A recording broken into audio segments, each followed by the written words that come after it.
Emme en atala Vakid oğlallan ağasının mahsus bellimeli mesali bir de Huda için eşittirer giderse. Peygamber can aydıptır. Ey en atala, ey ağala, men Arabiyetini okuyamayın.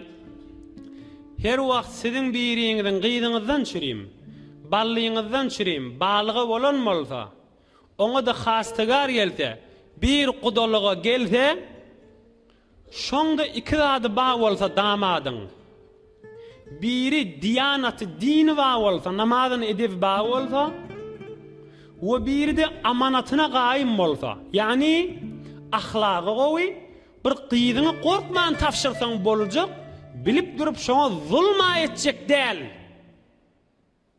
Tekrar edeyim.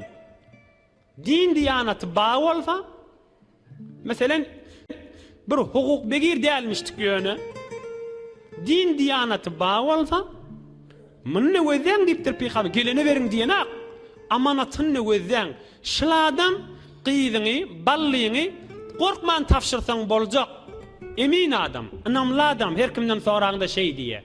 Diyanatı din bağ olsa, eminlik bağ olsa cüftlen, eğer cüftlemeseniz hain olursanız deyiptir. Eğer cüftlemeseniz, Hazreti Ömer, men Peygamber canım kulağım menen eşittim diye, eğer şon cüftlemesen, şu qıydıqlarına günah, näme günahse en atasına da şu günah yazılar deyiptir. Men şunu Hazreti Ömer Peygamber canım kulağım menen eşittim diye.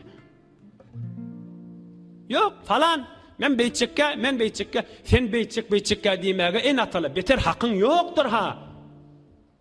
Beter hakkın yoktur ha. Sena fakat borçlu, sena wezifan Hudaýyň buyrugyny ogul gyýdan çürüm ýörtmek, senin yaradan hakky.